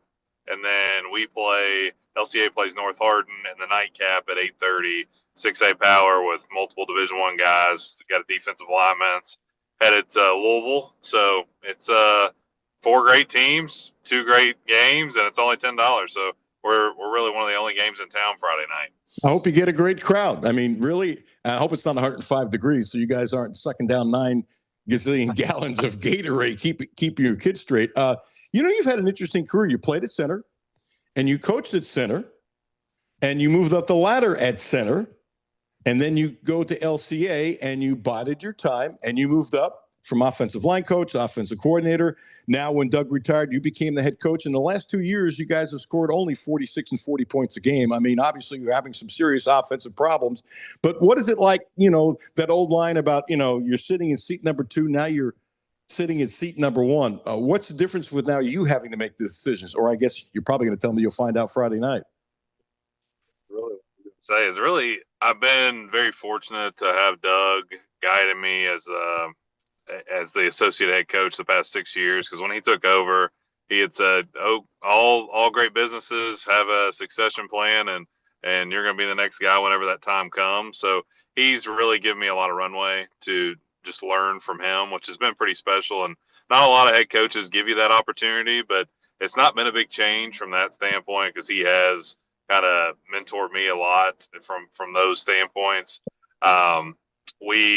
Now, being in this role, the biggest difference has just been being more involved in the defensive side of the football, which for me has been a lot of fun, because that side of the football, being an offensive guy, has been one that I've always tried to learn a ton about. So that's been pretty special. But we'll find out Friday what the whole deal actually looks like. Nervous, excited, I would imagine all the above? All the above, all the above. It's fun, and I've been around two great head coaches with Coach Fry at center and Coach Doug at LCA. Both guys are guys that are player first coaches, want to help grow the person off the field and build better men, and that's been something that's made the transition one that hasn't made me as nervous as much maybe as I am excited. But looking forward to it. If I'm going in an area that I shouldn't, just let me know, it's all good. But how faith is really important to you as a person and as a coach. Yes, very much so. I'll tell you, for me to be able to be in the position that I'm in right now is, I mean, it's a total God thing. I'm an attorney by trade. I don't actually work in the school. My job, I'm a director of human resources, general counsel for a medical device manufacturer, and I couldn't be a head football coach in any other opportunity or position that I am right now. And that's because, I mean, that's, you talk about a total God thing. Having a boss that's understanding and appreciative of it is pretty special. And then to be at a place where I'm able to talk openly about my relationship with the Lord, with our players. I've grown in my faith being at LCA. I know to be able to do that with our players is pretty special as well. So, yeah, it is always at the forefront of our program. Our program mantra is playing for an audience of one. And we talk about together we win being that second phase of that. And we always talk about the middle C across our chest. We're LCA and we play for Christ and everything we do, and we want to glorify him in all that we do. So it's pretty special just holistically the way it's all worked out for me. And it really is. I'm a believer that it's a total God thing that I am where I am, and I'm going to enjoy every minute. Tell me about Cutter Boley. I mean, you were his offensive coordinator for years. You've been around him for years and years and years. You watched him grow as a pup. What was the first year you saw him throw? And did you see him the first time you saw him throw? Probably a silly question, that he'd end up at a place like Kentucky. Yeah, well, I'll say this. Actually, I was texting Cutter this weekend because I heard he had a great scrimmage, and he just texted me back, said he's seeing the field so much better right now, which it's as would be expected because he's such a smart and cerebral guy. But yeah, the first time I saw Cutter throw the football, I said to myself, because high school hashes are wider than college hashes, we threw a 12 to 10 yard comeback from the opposite hash, and the ball came out of his hands, and you heard it. And it was the first time as a high school coach and really even a college coach there, I'd coached a little bit at center, that I had been able to hear that kind of velocity come out of the hand of a high school quarterback. So at that point, you knew it was pretty special. He was going to be pretty special, and his recruitment shortly after really took off. I mean, it was a who's who of guys coming into the school, and the way he handled himself was just, I mean, he's Cutter's first class. He's one of the most mature young people I've been around, and I think he's going to have a great career at Kentucky. But he's a high-level guy on the field with his arm talent, but an even better guy off the field. Now, what year was that? How old was he when you heard that whoosh sound? Let me throw one more at you and then give me an answer for both. To me, the whoosh sound is kind of like, and I'm sure you've experienced this, there are some guys in batting practice or in a game, when they hit the ball, it has a little bit of a different sound. And the ball usually seems to go further. And when you don't hear the sound very often, but when you hear the sound, you know the sound. And as a coach, you're smiling now, the beauty of Zoom. When you hear that sound with a quarterback, you know instantly because you don't hear the sound very often. Very much so. Well, I'll actually take it one further. We were at Eastern Kentucky 7-on-7 tournament, and their offensive coordinator, who's coached at a high level, he'd been in FBS schools as an offensive line coach, Cutter through one, and he even looked, was like, who is this kid?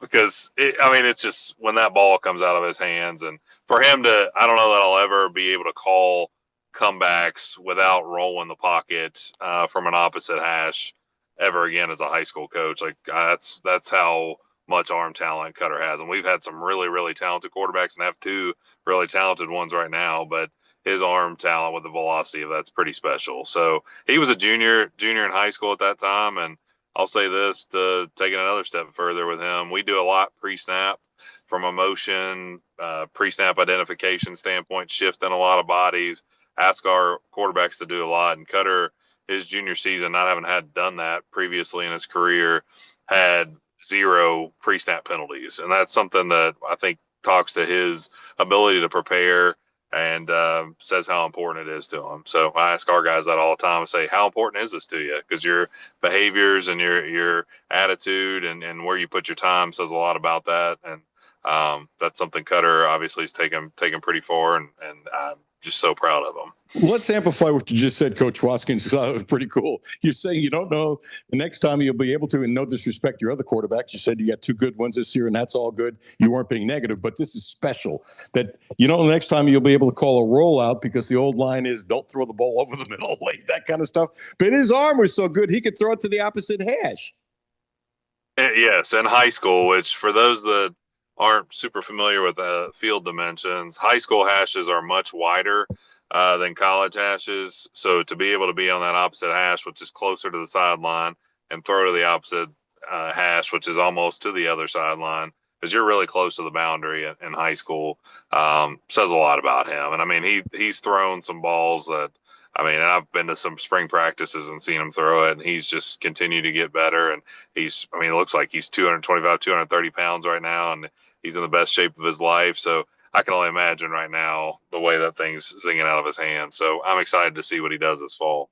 A lot of kids get bigger and stronger. That's just the normal part of it. But I'm not saying he's the biggest change I've ever seen, because that's not true. Let's not be silly here. But from the pictures I saw of him as a senior to now, just his face is filled out, and it looks like his shoulder pads are a different size. I mean, he now looks like a young man. Not that he didn't look like, but he was tall and skinny. He ain't skinny anymore, and he's probably going to put on a couple more in the next year or two. But he looks like he's ready physically, and now you're saying mentally, because he told you he's seeing the field better. It looks like he's ready to play quarterback at Kentucky in the toughest league in the country. 100%. Well, and you talk about his moxie too, to go down to Texas, and I think a lot of people forget that piece. He went down to Texas and hadn't really played much at all as a true freshman against a defense that a lot of people thought was one of the best in the country, and he looked the part there. So you think about what an offseason's done, having an extra year with Coach Hamden, the way he's seeing the field. I mean, I'm expecting big things from him. So I'm really, really excited for him. If I remember correctly, for years, the only head coach in college who hadn't played college football and was a lawyer was my old friend Mike Leach. Is there another high school coach in Kentucky that's a lawyer for a living? I don't know. That's a great question. It's definitely a balance to strike. And that's, I think, speaks to the passion, though, that I know Coach Leach is one that had an extreme amount of passion for the game of football, and is so happy to see that he's probably, with the way they moved the win percentage piece down, that he's probably going to go into the Football Hall of Fame, because he changed the game for forever. And I coach Brady Couch and Chase Couch, who's at Holy Cross now, both Tim's son. Obviously, that offense as a whole impacted his career in the way it did. So he's a guy that I still will look at old stuff that he has, and old videos will come up of him on Twitter. But yeah, that's being an attorney it helps me analyze different things in a different way. Teaches you to think in a different way, and has challenged me in that way. And it's sometimes fun to be able to just take a step back when at the end of the day, and be able to go coach these kids away from what my day job is. So that's what my true passion is coaching football, which I'm sure it was the same for Coach Leach. Oakley Watkins, thank you for joining us too. Please give a really big plug for Friday night, the event, the games, the times, the ticket prices, because I hope you get a great crowd. Well, yes, sir. Again, Friday night, 4 great football teams. Just saw the new rankings that came out, and 3 of the 4 are in the top 20. Should be a pretty special environment, and a lot of things to do for the young kids. There will be all kinds of things for them. Great food. We've got a great concession stand. $10 for 2 games. You're not going to find a deal like that anywhere anymore. Hey, promise me, I'm putting you on the spot, when you guys make the playoffs, to come back and join us again. I would absolutely love that. Love all that you do, Alan. Thank you so much. I wish you good luck. Appreciate it. By the way, if you ever get the number, somebody inside your building, you everybody's got a good stat guy. If you ever find out if there's another lawyer who's the head coach, let me know. I'll take the over and under that the year. And by the way, that's not disrespecting any other football coach. Please, please, please. That's not where I'm coming from. And I think you know that, even though we don't know each other, because you're smiling. But if you ever find out that stat, I'd love to know. That's incredulous. Well, I will be sure to let you know. And I think the biggest thing with that is I've got a extremely supportive spouse. I got a 5-year-old at home and a 3-year-old at home, Oh, both my. girls. And for my wife, for me to have a full-time job, coach high school football at the level that I want to do it, like I've got to have the most special woman in the world, and that's my wife Kim. So pretty cool. Good for you. Hey, thanks for joining us. I wish you the best of luck. Enjoy the moment. You've only worked about 30 years to get to this point. I'm sure you'll be a huge success. And I hope you get a packed house on Friday. Well, thanks so much, Alan. Appreciate all you do again. Thank you. Thanks, Coach. Have a great day. All right, you too. Bye-bye.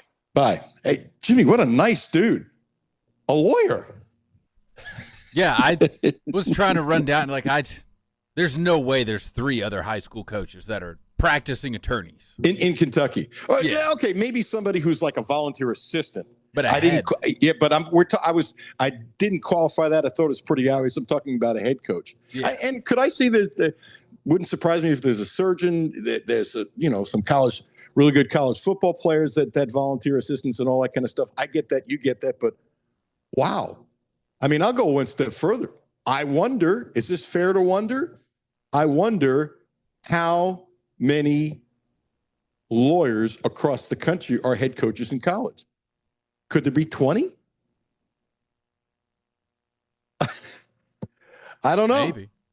I don't know. Hey, thank you, Coach Watkins. And Friday night, check it out. You know what? That's a really good doubleheader. And for $10. And by the way, I've heard what he said. I can't say I've done it, but I've heard their concession stands are really good. So check it out. Wish him the best of luck. And he's waited a long time for this. And you know what? Kudos to his wife.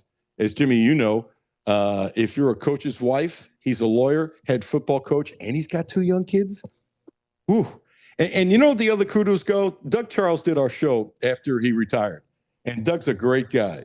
And I have such respect for what Doug did, because not enough coaches do it, that he had a plan in place whenever it was time for him to retire, that he helped train Watkins on how to be a head coach, as smart as Watkins obviously is, but to help him with those kinds of things. I have such respect for coaches who do that, or in any facet in life. Matter of fact, Jimmy, I'm listening to Bill Belichick's book. And by the way, it's great. Jimmy, I bet you would love it, whether you like Belichick or not. He is so honest.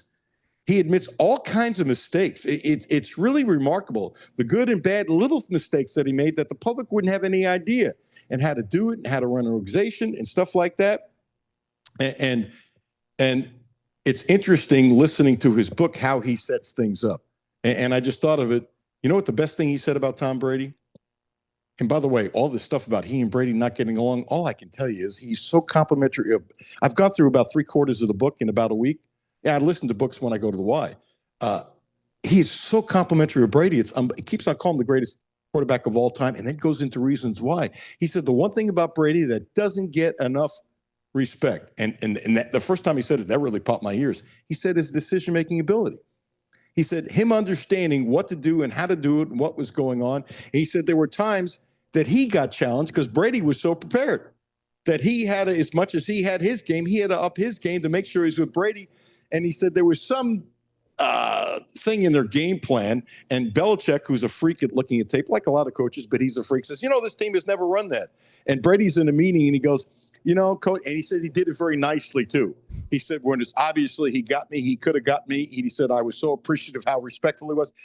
Coach, about the 4th game last season, in the second quarter, I'm making up the second quarter and stuff like that. But he said, in the 4th game of the season, the second quarter, they ran this formation and they did it one time and da-da-da-da-da-da-da-da. You're talking about being prepared? That's just unbelievable. So the fact that Doug Charles put in a succession plan and helped train Coach Watkins, Jimmy, I think that's beautiful. That's what life is all about. Hey, I have my time. My time will be, he probably could have coached another 4 or 5 years. He was an assistant for a long time, finally becomes a head coach, and he's 65 and 15 and wants to do other things. And probably, he told me, I don't know, I need to check. He's still going to be around the program. Maybe that LCA program is a big part of his life. Doug Charles did a great job. But the fact that he helped out Coach Oakley that much, isn't that really sweet? I mean, that's sweet. It's really beautiful. Yeah, you don't, and I feel like whatever level you're at, you don't really get that too often. to where it is it's a seamless transition, and it goes not exactly, but as according to plan as you could hope it can, and it seems like it's working. Like that, very rare do you get that. More teams should do it. www.naturalhealingandpainrelief.com. That's Terry Page's new website. You can sign up for a 15-minute phone call for free if you want to talk to her about healing or why you should go see her as a great massage therapist. She has time slots. Just kind of hook it up, Terry Page. She's in Butler the first couple days of the week, and the rest of the week, she's not too far from Lexington Catholic. She's here in town. Check her out. I talk about her every day. Her big, beautiful deal. A spectacular licensed massage therapist, 859-373-0578. And she'll give you $5 off if you get your first appointment. And then when you leave, you book your next two, it is $10 off for 2 appointments in succession. This deal is good through August 29th. Check her out. Terry Page. Alan Cutler, 1300 AM. Oh, I just got this from Dan Kett. Doug Charles is staying around as the general manager for LCA. That's perfect. Thank you, Dan. Appreciate the quick knowledge. He said he was going to do something, and I didn't know, so that's great. He's a huge part of the foundation. Did an unbelievable job, and we wish Coach Watkins nothing but the best. Alan Cutler, 1300 AM, 92.5 FM. No Filter Radio with Alan Cutler, brought to you by Quantrell Auto Group. QuantrellForLife.com. Hi, this is Alan Cutler. Have a no filter comment? Hit the text line, 859-381-1313. 859-381-1313. Hi, this is Alan Cutler. The Quantrell Auto Group has a great deal for this month. Subaru. The Outback is special, so check this out. 0%. That's right, 0% interest for 36 months. And if you want to spread it out to 72 months, 1.9%. What a deal. 0% interest for 36 months. Don't forget, the Quattro family of dealerships is the right place to get your next Subaru, and they promise you the best in sales, service, and no gimmicks. Houchins Insurance Group is proud to partner with Auto Owners Insurance, a company that provides opportunity for independent agents to make insurance simple for their clients, offering risk management services that range from a renter's policy for your college student to home and auto coverage for your entire family. Houchins Insurance Group assures you that nobody works harder to keep you protected from life's uncertainties. Reach out to AJ Boss or Zach Bennett at 859-263-2771 to see if Auto Owners Insurance makes sense for you. Hi, this is Patrick DiGiacomo, and this is why I would recommend Republic Bank. So, when the bank manager brought me over just to show me how their ITM works, he hit this button where an actual live person came on the screen, and she was so kind and helpful, and it just made me feel like, wow, I'm not dealing with just a machine, I'm dealing with somebody that's actually paying attention to what I'm doing, and it made me feel really good. And that's how Republic Bank helps their customers go from living to thriving. Learn more at republicbank.com. Member FDIC. It's summertime, and that means it's time to hit the road. Whether you're heading across town or across the state, going on a picnic, to a baseball game, or driving to the lake, stop by, fill up, and stock up at Clark's Pump and Shop, your road trip headquarters. Clark's Pump Shop has everything you need to get you to your summertime destination, including assorted Jolly Rancher or Twizzler peg bags, 2 for $5, and Jack Link's 2-ounce steak strip or extra large beef and cheese, 2 for $6. Clark's Pump and Shop, return, refresh, refuel. Back to No Filter Radio with Alan Cutler. Podcasts on Apple, Spotify, and Google, Monday through Friday. Yeah, I think Charlie McAlexander isn't going to make it today. It's all good. We'll catch him some other time. Coach Watkins, I thought, was terrific. Ben Roberts was terrific. And this is what I do every day. I have this long list of things or topics to talk about. I don't normally get to them, and I really like them, and I don't get to them. And so I'm kind of excited to do this for something a little different. JQ on defense for Kentucky. There was a little clip the other day, and Jimmy and I really like when the practice, what they were doing was over. He's talking to all the guys. He's a vocal guy. And another thing, you know, when they send clips out, they're only sending good clips, and that's fine. I'm not being negative there, but you got to look for what you got to look for. And they're doing kind of some walkthrough stuff. And here he is talking to the guy next to him who doesn't have enough experience. Hey, Did you do this? Did you see this? Oh, okay. You need guys like that. And I'm excited to see that he's doing it. He's a heck of a football player. Will it surprise me if he plays pro football? It is incredible. I don't have the number off the top of my head, and I should. How many DBs from Kentucky who play for Stoops are in the NFL? And many of them doing great that weren't drafted very high. It's really interesting. It's become DBU. It really has, and it doesn't get enough love. Let me give a little shout out to Ty Bryant. I was watching BBN the other night, and they had Fan Day, and they did a little story on Fan Day, and that's cool. And he wants to go into TV. He told us that when he sat in our studio as a high school senior with his dad Cisco, and he's a natural. He really is. He's got a great smile. He's really good. He could do TV today. I mean, today, Ty Bryant could make his living doing TV. And by the way, I don't see that happen until he's finished playing in the NFL. But that BBN thing, Jimmy, I'm telling you, he is a natural with a great, great, great smile. Jimmy, does this bother you? I kind of like it. There are some people saying Kentucky has been placed on upset alert for the opener against Toledo. See, I like that. You want to know why? It'll tick these guys off. It'll just tick them off. I think doesn't bother me. Does it bother you? No, I feel like every team should be on upset alert. It's just these preseason headlines, like Notre Dame losing to Northern Illinois last year. They were on upset alert and they lost. Like I don't understand why you would look at this and overhype it into something big. I mean, if you just look at the teams on paper and take away the conferences they play in, and their preseason AP top 25 rankings or how many votes they received. This should be a much closer spread. Yeah. Just based on that. Yeah. It's pretty simple. If Kentucky wins their first 2 games, I'm going to predict they go to a bowl game. You're welcome, Keith Farmer. He says, thanks for the BBN mention. By the way, and I watch BBN every day. I've told this to Keith. Now, do I watch it every day live? I do not. Just being honest. Some days I go back and I'll watch 3 shows in a row. But I watch it all the time, and the BBN staff, they do a hell of a job. They just do. I'm not saying that because I worked at LAX 18 forever. I will compliment anybody in any TV station. Always have. Okay. Jimmy, this is not going to be a positive thing. Kentucky has no shot of ever beating out a player for who that Texas also wants. Now, it's possible, but I doubt it. Did you see, Jimmy, and I bet you did you see the new gazillion-dollar state-of-the-art locker room that Texas just got? Oh, my gosh. No, I've not seen the new Texas one. Jimmy, inside the locker room, they have a recliner that can go back so you can take a nap inside your locker room. In your locker, your individual. Jimmy, your individual locker. And the thing is so humongous, it's unbelievable. It's a giant recliner.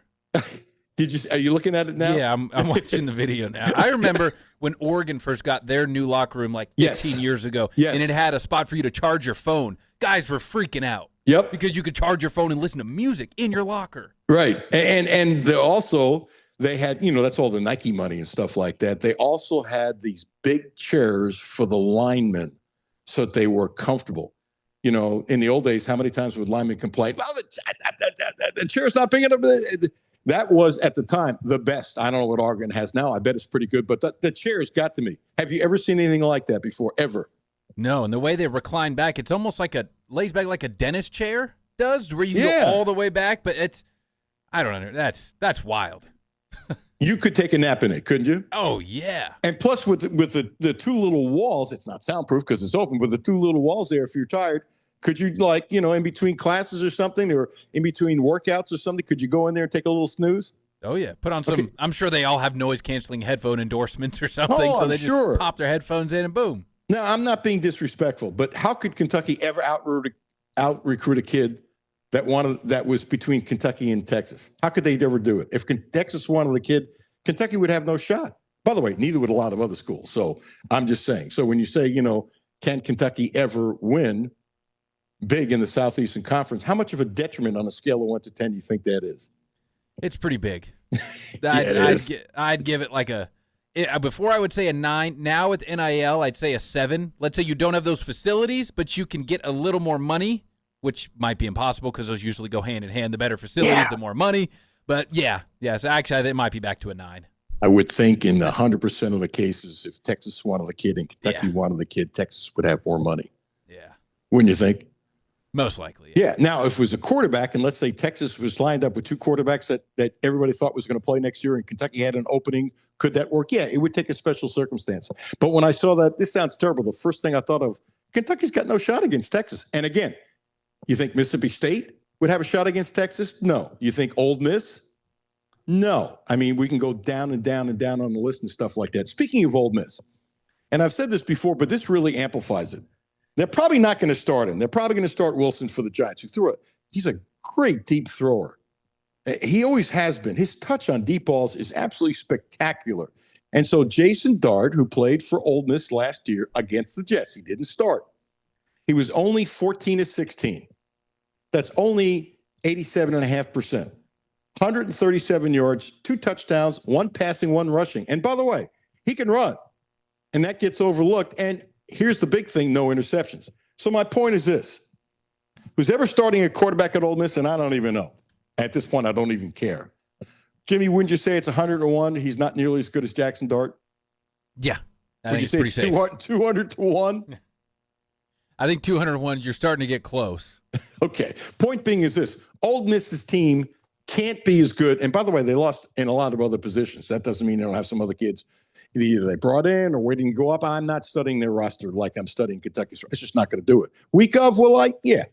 Will I know it as well as Kentucky? No. I'm not going to. The point is this. It's possible, and you take every advantage. Different teams, different years, different abilities. You know, it's not the furthest stretch in the world that Kentucky would beat Ole Miss and be 2-0. It's not the biggest stretch in the world. I'm not predicting it. And I've been saying this since we knew that Ole Miss was on the second schedule. There's something about Kentucky beating Ole Miss, and if it happens again, I want to tell you they will roast the coach. Roast the coach. I've been saying it forever. I'm standing by that. There's no question about it. But, Jimmy, you've seen it. Sometimes some teams that you might not anticipate, I'm not trying to knock Kentucky, but you might not anticipate have the edge over a team that's supposed to be better. Happens all the time. All the time. And if Kentucky can beat Ole Miss again, you would say, guess what? Ole Miss has a Kentucky problem. I mean, you know, we often say Kentucky has a problem with a certain school. They beat Ole Miss again, and Ole Miss has a Kentucky problem. No question about it. And I got to throw this in, this is a little bit. Years ago, when he was a walk-on and just became starting quarterback, wherever I was, I quickly became a huge Stetson Bennett fan. Huge. Now, did it help because he was a walk-on? Yeah, I'm sure a little bit. But, you know, here he is leading Georgia right to the promised land.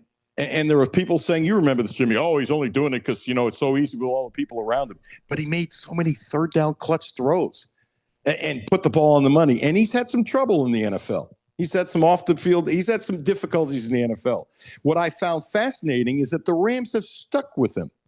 Really found it fascinating because most teams would have given up on him way before now, which means, one, the Rams are smart, and 2, they see potential in him. I mean, he's been gone from college now a few years, and sure, he's been a backup, but he's had things just have not gone well for him.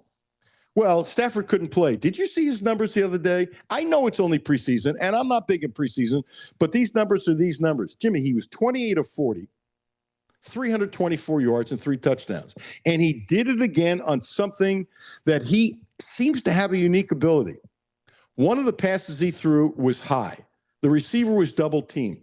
The receiver went up and got the ball, and he did it many times against Georgia, where he's putting it in a tight space, but he's putting it high, and he's putting it in a perfect spot, and the receiver makes a hell of a catch.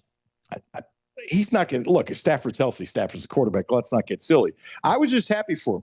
Because it just ticks me off when a guy's a walk-on. He's always labeled as not being good enough. He's always labeled as blank, blank, blank, blank, blank. Hey, you're a guy with San Francisco, right? Yeah, Brock Purdy. Yeah. He's a hell of a quarterback. And people were knocking him because where was he drafted? Mr. Irrelevant. Yes. And my big thing was, actually, I saw him play not a ton, but a few times at Iowa State, and I really liked him. He's a 4-year starter. Snaps are huge. And only now I think of people looking at him differently because he got the big contract. But for years, as a San Francisco guy, didn't he get a lot of crap? Oh, he can't be good enough because he was Mr. Relevant, so therefore he's not worth it. And they're just going to always replace him and stuff like that. I mean, it's crazy. Yeah, and I think even still going into this year, there's still going to be people because he got paid. And I think people are going to be criticizing more. But I think that their games are very similar to me, Stetson Bennett and Brock Purdy. Neither of them are very tall. They don't have the strongest arm, but they can fit it in a tight window, and they just get it done. And Bennett's had a couple preseasons like this. Last year, he had a couple preseason games. And now Matt Stafford got an epidural injection a couple weeks ago for his back. So maybe. I've loved Stetson Bennett. I'm really curious to see how good he is, and I hope they give him a chance once Stafford's gone. Yeah, and even after the epidural, it was a couple days ago, 3, 4, 5 days ago, whatever it was, Stafford threw about 60 balls in practice, and they thought he was ready to maybe play, and then the next day he couldn't move. So, and when you start giving a quarterback an epidural, oof. Almost 40 years old, too. Not a young guy. And think all the pounding. You know, as you know, he played on some really bad Detroit Lions team with some horsebuck offensive lines and got the crap beat out of him. And you know, guys like that, when they're playing this long, to me, it's amazing. Got to give a little love to the Milwaukee Brewers. Do you know they have the 7th lowest payroll, and they're the best team in baseball? 7th lowest. And by the way, did I think they were going to be this good this year? No. But I keep on saying when they got Durbin, they have out Tampa Bay. They won't sign players to long contracts. Well, rarely. They really pick and choose. But most of their guys, when they come up, they trade them or whatever.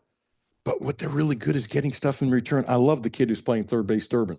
You can take a look at his numbers. They're not that good. Well, they're much better since he got comfortable. And they got a young shortstop. I mean, they're really smart in how they do stuff. I mean, really smart. And we started the show talking about the Reds and stuff like that, and the Reds finally won one. As a matter of fact, you know what? It's 42. Let's play the Reds clip because I want to talk about them again, and then maybe we'll play some football sound. But look, the Reds, Friday night, choked. You can't catch the damn ball. You're up 8-1. You can't catch the ball. You really suck. And then Saturday, they choked again. But give them credit. And after they choked on Friday, I put it on Twitter that the moment was too big for them. And it was. But I also said the series not over. And then they stunk on Saturday too. But I give them credit. They came back Sunday and won. And, of course, you can hear every pitch right here on 1300 AM and 92.5 FM. They came back and won on Sunday. This on top of Milwaukee eating a home run to tie it in the ninth. And then, to take the lead in the ninth, then Trevino, who I love as a catcher, taking an easy swing, hitting a line drive, getting a base hit. And then in the ninth inning, he makes as good a throw as I've seen all year. And in the moment, just as good. He throws a guy out at third base. And I love what he said. I don't like what I said. I love when he said, when were you ready to make the throw? He said, before the first pitch of that batter. He was mentally prepared. It is a perfect throw. I love Trevino. I love him. He should be the starting catcher.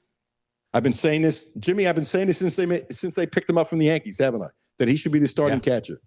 But, Stevenson, it was a first-round draft. By the way, I'm not down on Stevenson. First-round draft choice. He's never lived up to his potential. And his contract is coming up. Trevino, to me, would be the starter, and Stevenson would be the backup. It's pretty simple. And they should, look, whoever the best player is, play the player. I don't give a crap about the contract. It's the same thing I said in the monologue. If Zach Calzada is the best quarterback, God bless, play him. But if Cutter is honestly outplaying him, then you need to play Cutter. Cut the BS. Cut the politics. Cut the nonsense. Play the best kid. If it's Zach, great. But if it's Cutter, not the starter, shame on you, Mark Stoops. And I mean shame on you. But I'm not saying shame on him now because I don't know if Cutter's the best quarterback in camp. I don't know. All I'm saying is any coach, I don't care if it's Stoops, I don't care if it's Bob Cousy. Think anybody in our audience knows who Bob Cousy is? I can't believe I said that name. I don't care who it is. The best player should play. It's a really simple deal because you can lose your locker room when you don't play the best player, and everybody knows it. Here are the clips that Jimmy put together about the Reds finally winning yesterday. Bunt. Trevino throw to third for a tag! Right. Double check the ball in the glove, and Brian O'Nora punches out the free runner Andrew Vaughn. 2-1. It's over second base hit. Benson comes home and scores. Marte through second. He slides into third. Trevino ties it. Anything deep, ball game is over.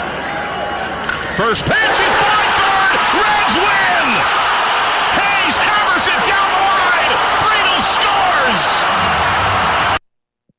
How about that? Trevino with a big base hit, not the big base hit, but you can say it was the big base hit. Without that base hit, Hayes doesn't get to win the game with a base hit. And what did they say when they signed Hayes for only $5 million? I wish the Yankees would have signed him for $5 million because he was an all-star a couple of years ago. And he got injured, and Baltimore let him go. And I love the signing. Love the signing. He gets hurt way too much, but I absolutely unequivocally love the signing. So good for the Reds. They really stunk out the joint. You know, it's one thing if you get beat on a tough game. They sucked. They gave the game to Milwaukee both days. They just gave it to them. I can't stand that. But give them credit for bouncing back.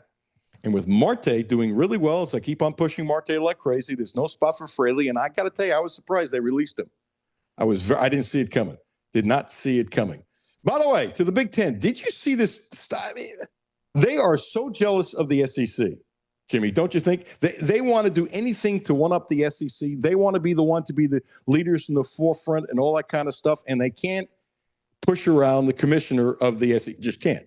And granted, they've won the national championship the last 2 years, but in the last 15 years, who's been the best conference? Southeastern Conference. Southeastern Conference. By the way, if the Big Ten wins again this year, they're going to say they were a better conference. And you know what? The SEC probably have to shut up. Fair is fair. The SEC produces more players. There's no question about it. Take a look at the numbers. That's fine. But they're floating an idea, 24 2018 college football playoffs. It's a ridiculous idea. It doesn't make any sense. They have to know there are certain leagues that have contracts with TV networks and stuff like that. You just can't do this anyway. And really, a 24-28 team playoff in college football, it's absurd. You're going to ruin the rivalries. The meaning of some of these rivalries, I got to win this game. It's a big rivalry. It's Auburn, Alabama. The winner gets to move on. The loser's out of the playoffs and that kind of stuff. It'll still be a big game. It's not going to be the same. This is bigger isn't always better. This is dumber than a box of rocks. This is the Big Ten being insecure, saying we want to lead, not the SEC. Do you see it that way, Jimmy? Yeah, and the big thing is that it takes away the lure of college football. Like you said, the rivalries. Just for one, the big game between Ohio State and Michigan. It used to be huge nationwide. Even people that didn't care about either team, you would watch it knowing because this is one of the biggest, most storied rivalries in college sports. Now they're going to meet in the regular season. Well, that doesn't matter because they might meet in the conference championship. Well, then that doesn't really matter either because they're both going to probably get into the playoff. So then you could potentially be adding more of these playoff games to where it's like if a team loses a game in November now, nobody cares. Whereas 10 years ago, that could ruin your season. Now, well, who cares? We could lose 2, probably even 3 games and still get in. It's awful. And if you want to beat the SEC, come up with a better idea or an idea that people won't say it's ridiculous. I'd love to know in the committee meeting, you said, we think people will go for this. Please. Bengals play tonight. Preseason game is at 8 o'clock. We have the game on, why do I always forget which station we have it on? Classic Rock 92.1. Thank you. You know what? I need to wear a T-shirt, but I don't have a T-shirt from them. If I had that, you think I'd remember? Probably not. Anyway, they're on Classic Rock on our station tonight.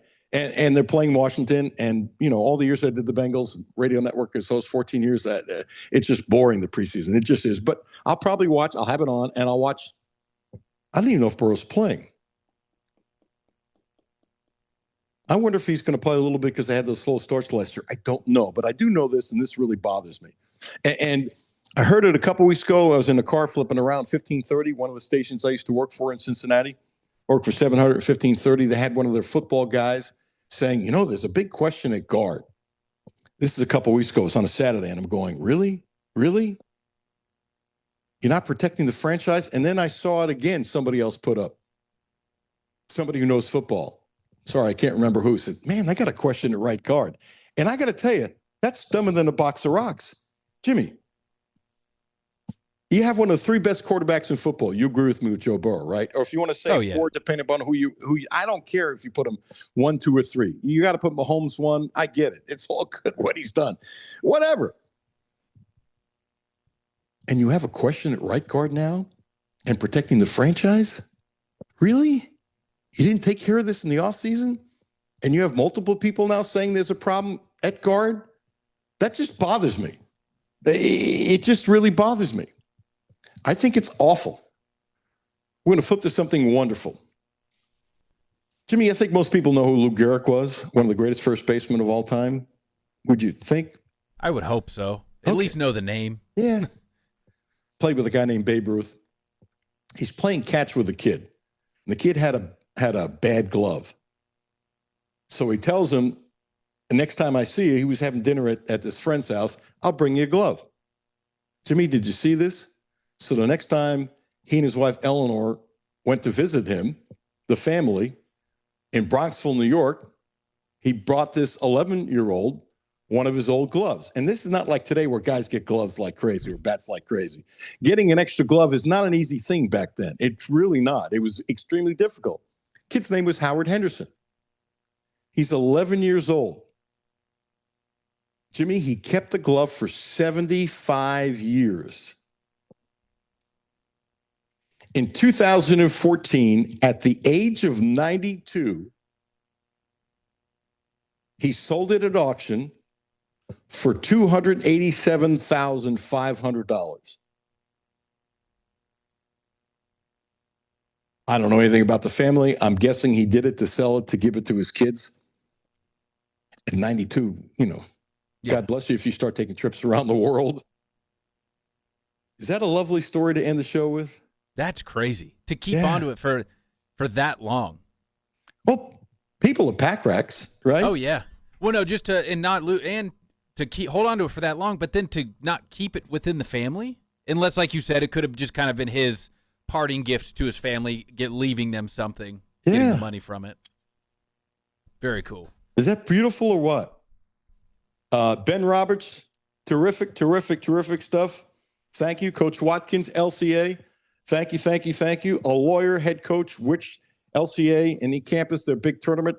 They have doubleheader Friday night. Check them out. $10 for both games. It's a heck of a deal. Brad Taylor coming up next. Jimmy, as always, thank you so much. Matthew and Jimmy at 10. I'll be back at noon.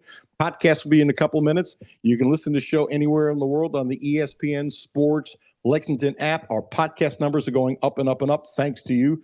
More and more people listening online. Thanks to you. I hope I say thank you enough because I appreciate you tremendously. I'm having a great time. Appreciate the feedback. Appreciate the help. Count your blessings. Have a great day. Alan Cutler, sir.